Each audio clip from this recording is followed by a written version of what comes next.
What's good, everybody? James Jackson here, back again with another video.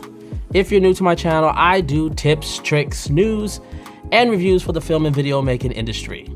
If this is content that you like, definitely make sure to hit that subscribe button and hit that bell so you can stay up to date on all the content going forth. So today I am going to be diving in to a breakdown of a camera composition and lighting for a documentary I recently worked on. I was recently hired as a swing for a doc that is exploring the world of producing indigo dye clothing in the United States, which includes the processing, the community, as well as the challenges the market faces. Massive thanks to Daniel, the director and producer, for letting me share some of the footage, and a big shout out to Benjamin, the DP, who absolutely killed the composition and lighting work. I'm just here to break it all down for you guys. So we were a small three-man team, basically Daniel, Ben, and myself. The A cam was the Sony FX9 for our wide, and the B camera was the Sony FX3 for tighter angles. Both cameras were outfitted with the Ingenue City Zoom lenses. They always say, date the camera and marry the glass, and these lenses are great examples of that. As I believe, along with the composition, set design, and lighting, this really was the key to success of this look. The mission was very simple: build depth and pull the viewer into the world of this industry. The first interview took place in a small workshop space. We positioned our subject at an angle on the table with orange fabrics and blue jeans in the foreground, while in the background we had some plants. There was a wall, but in between a narrow field of view, you were able to look into the larger workspace. And that layering created a clear foreground, midground, and background. Essential for visual storytelling, we also included props, rulers, measuring pads, stools, books, plants, even hanging garments to break up the negative space on the left side of the frame. Everything was placed with purpose to help the world feel alive and lived in. Having a vision on what your world is helps layers the frame, therefore creating more cinematic imagery. I also want to discuss the colors of this shot as well, as this was very deliberate too.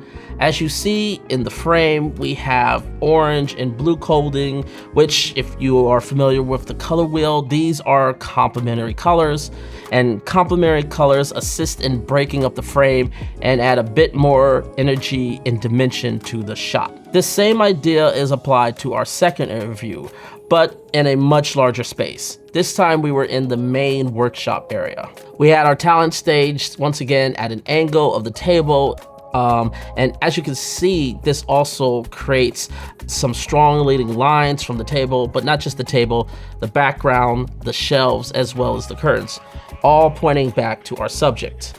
This creates a nice visual workflow. And once again, we repeated the orange and blue split with the fabrics in front and behind the subject. Props included a tungsten lamp in the background and a rolling ladder draped with garments. Again, set design is not just filling the space, but controlling how shadows move across the frame.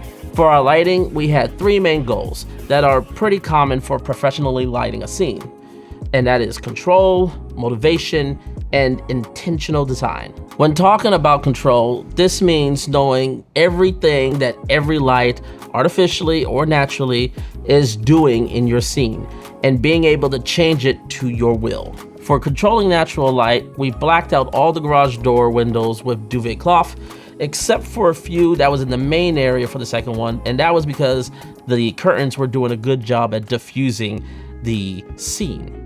For the key light, we used an Amaran 300C through a 6x6 grid cloth and flagged it off the sides so it would avoid spill. When we were short on flags, we used basically good old-fashioned Cinefoil around the modifiers. Cinefoil is still a staple in 2025, and I can't say this enough. If you haven't invested in Cinefoil, you're doing yourself a disservice. They only range from $25 to $65 and can easily be purchased on Amazon. I'll leave links down in the description for you guys. For Eyelight, we used an IntelliTac matte light boomed over the lens. This makes the eyes pop and keep your viewers engaged. Now let's talk about motivated lighting. For our key light, we justified it by creating this sense of sunlight coming in from the garage door windows and that we're pushing in from the left. We lit from the far side and shot on the shadow side of our subject, which is pretty classic approach for more contrast and more dramatic mood to it. Motivation lights even come from our kickers. In the first scene, we used my trusty Juin Cinefoil C100 with the grid on it for the hair kicker, and that was motivated by this lamp that you can see just offside to the right. In the second scene, we used an IntelliTap Mac that was placed high above the curtain line, and this is being motivated by an open-face tungsten lamp that you see right there in the background. The key with motivation lighting is that there needs to be a natural reason for the look to be created. Unnatural looks can take away your viewers out of the experience, as our eyes know what seems natural and what is not. We didn't just light for exposure, we light for reason. In both interviews, we added splashes of light across the background to create visual variety, while also creating dynamic looking images across the frame, all while our subject was still the point of focus. In scene 1, we had an Aperture Storm 80C with a spotlight attachment to it aimed at the plants. We then softened the edges of the light with a gobo and defocus it. We also used another IntelliTap Mac in the main workshop areas, clamped it to one of the structural beams, and then aimed it down on the floor. And then this reason was to behind to add some light breakups and to emphasize the depth of the scene, but also to help with selling the motivation of what appears to be sunlight coming from the left side. With the second scene, we once again had the Aperture Storm 80C aimed at the back of the table that you see in the back and carefully controlled with some Cinefoil so it doesn't spill over to the background. We then had a second Amaran 300C with a softbox lighting up the shelves in the background. Across both setups, the subject was never the brightest part of the frame, but was always the clearest. The balance between contrast, color, and focus made every frame feel intentional.